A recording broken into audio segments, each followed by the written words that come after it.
Bismillahirrahmanirrahim. Assalamualaikum warahmatullahi wabarakatuh. Perkenalkan, nama saya Arum Triandini dari kelas Administrasi Publik semester 2. Di sini saya akan menjawab pertanyaan. Yang pertama adalah rancangan organisasi dan analisis pekerjaan. Rancangan organisasi adalah suatu proses untuk merancang struktur formal, mengelompokkan dan mengatur serta membagi tugas atau pekerjaan di antara para anggota organisasi agar tujuan organisasi dapat dicapai dengan efisien. Struktur organisasi dapat didefinisikan sebagai mekanisme formal dengan mana organisasi dikelola. Struktur organisasi menunjukkan kerangka dan susunan perwujudan pola tetap hubungan-hubungan di antara fungsi-fungsi atau orang-orang yang menunjukkan kedudukan, tugas, wewenang, dan tanggung jawab yang berbeda-beda dalam organisasi.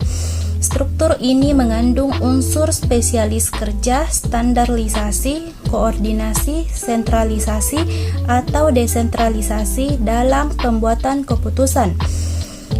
Analisis pekerjaan adalah proses pengumpulan informasi mengenai suatu pekerjaan yang dilakukan oleh seorang pekerja yang dilaksanakan dengan mengamati cara atau mengadakan interview terhadap pekerja dengan bukti-bukti yang benar dan supervisor. Analisis pekerjaan ini dilakukan oleh organisasi atau perusahaan, khususnya dalam bagian manajemen sumber daya manusia, untuk mengukur dan mengidentifikasi kinerja karyawan dalam usaha mencapai tujuan suatu organisasi atau perusahaan dengan efektif.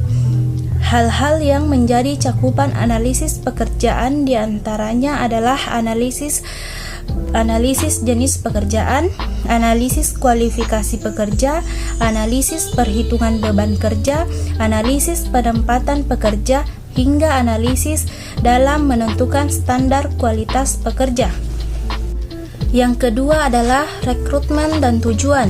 Rekrutmen adalah proses mencari, menemukan, mengajak, dan menetapkan sejumlah orang dari dalam maupun dari luar perusahaan sebagai calon tenaga kerja dengan karakteristik tertentu seperti yang telah ditetapkan dalam perencanaan sumber daya manusia. Intinya adalah tujuan dari rekrutmen digunakan untuk memperoleh dan menyediakan sejumlah tenaga kerja yang memenuhi kualifikasi yang dipersyaratkan untuk kebutuhan seleksi. Seleksi atau selection adalah proses untuk memilih pelamar untuk dijadikan karyawan dan menempatkan mereka pada posisi yang dibutuhkan oleh organisasi. Dengan kata lain, seleksi adalah suatu proses pencocokan kebutuhan dan persyaratan organisasi terhadap keterampilan dan kualifikasi para pelamar kerja. Penempatan sumber daya manusia adalah usaha menyalurkan kemampuan individu sebaik-baiknya. Hal ini dilakukan dengan jalan menempatkan karyawan pada suatu tempat atau jabatan yang paling sesuai. Prinsip-prinsip yang harus diperhatikan dalam penempatan sumber daya manusia yaitu yang pertama adalah prinsip kemanusiaan, yang kedua prinsip demokrasi, ketiga prinsip the right man of the right place, keempat adalah prinsip equal pay for equal work.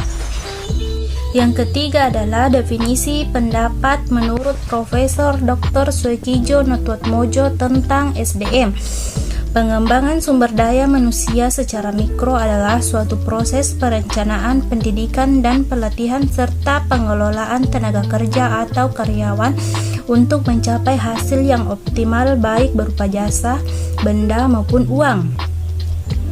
Manusia sebagai makhluk sosial mempunyai berbagai macam kebutuhan, baik kebutuhan material yang terkait dengan kebutuhan fisik atau fisiologis manusia maupun kebutuhan non-material yang terkait dengan kebutuhan non-fisik atau psikologis manusia, baik secara individu maupun kelompok.